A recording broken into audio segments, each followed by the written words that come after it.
tipo de norma que fosse contrário a essa disposição, antes da Constituição de 88, nós dizemos que não foi excepcionado pela Constituição de 88. Então, essa regra, se você estiver lendo o Código Penal Militar, saiba que ela não vale mais nada.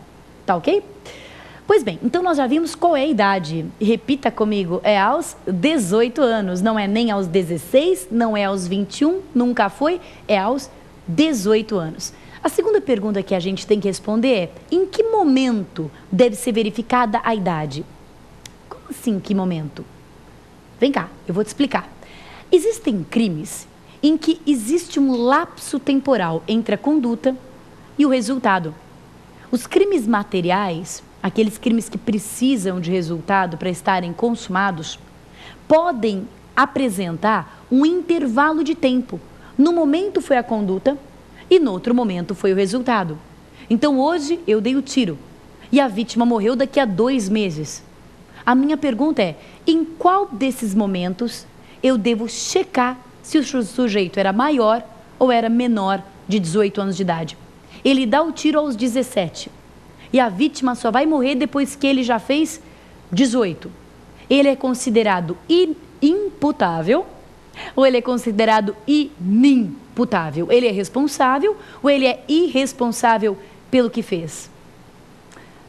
Para responder essa pergunta, a gente tem que lembrar um pouquinho lá do problema de lei penal no tempo. E o problema de lei penal no tempo, nós sabemos, se resolve pela teoria da atividade. Todas as componentes do crime, idade da vítima, idade do autor, devem ser analisados com base no momento da conduta. Pouco importa o momento do resultado, até porque o momento do resultado eu não controlo. Eu não sei se o resultado vai acontecer amanhã, daqui a um mês, daqui a 2 semanas. Portanto, o momento que vale é o momento da conduta.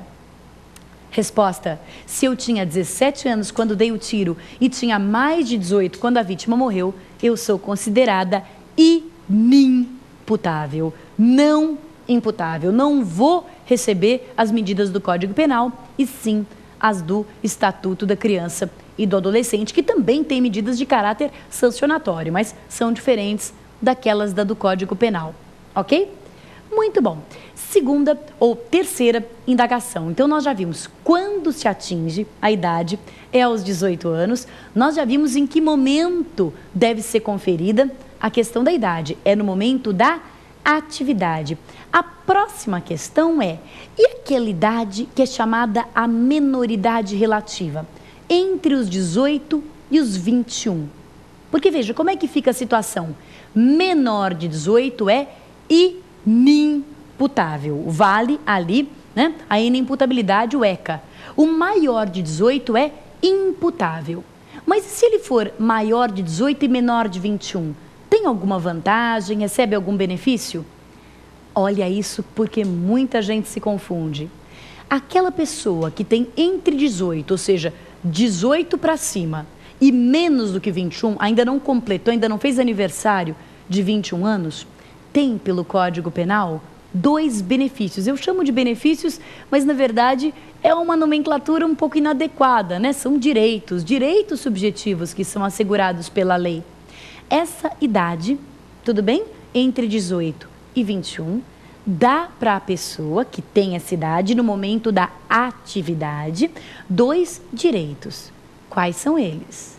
O primeiro é o direito de uma atenuante.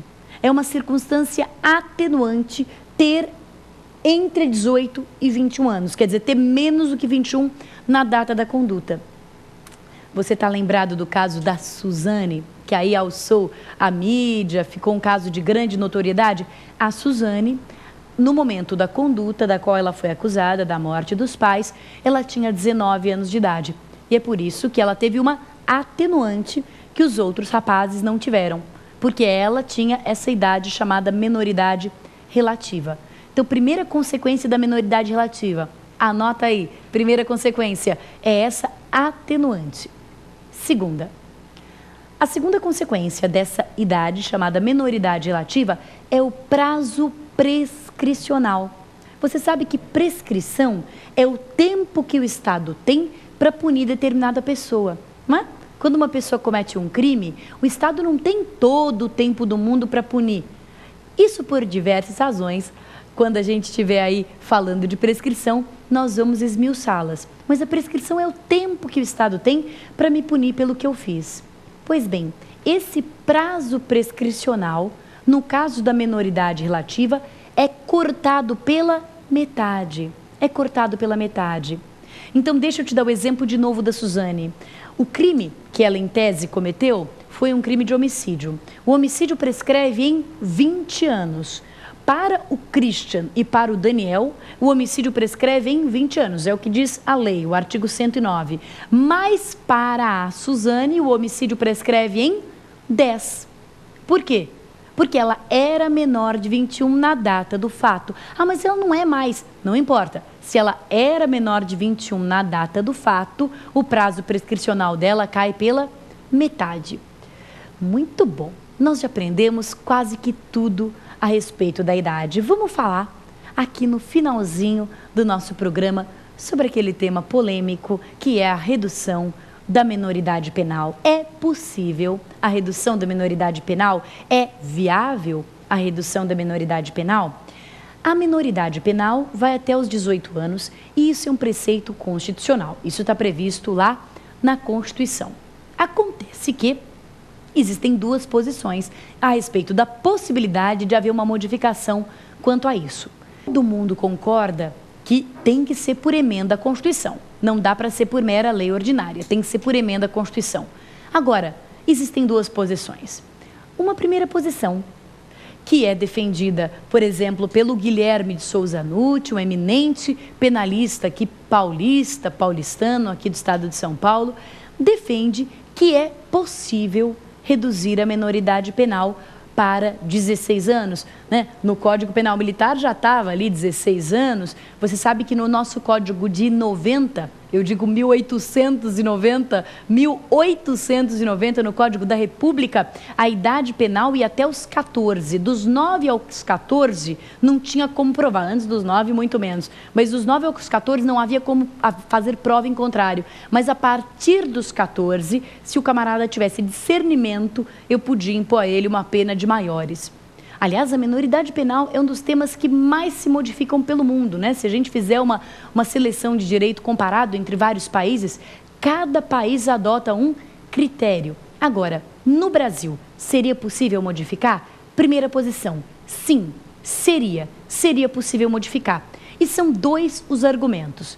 Primeiro argumento jurídico. Qual que é o argumento jurídico? Não se trata de cláusula pétrea.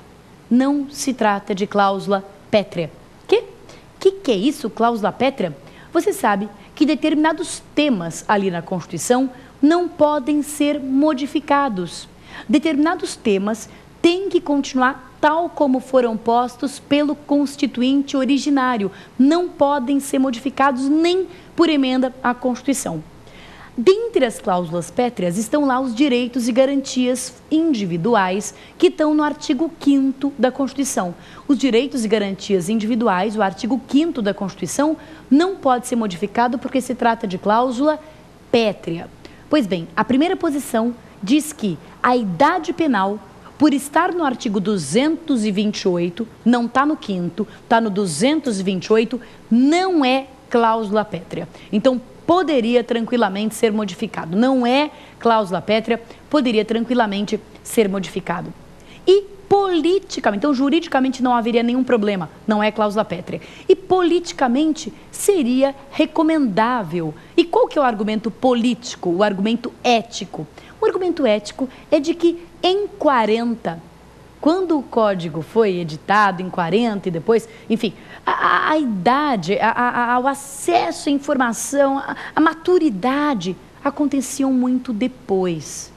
Hoje, se você pegar uma criança, a criança já está aí digitando na internet, a criança já está aí vendo novela. Quer dizer, hoje as pessoas amadurecem muito mais cedo. Então, como a pessoa hoje tem acesso a informações, tem acesso a uma formação muito antes do que tinha na década de 40, é apenas ajustar para a compatibilidade da sociedade, reduzir a menoridade penal pelo menos para 16 anos. A grande proposta é 16 anos.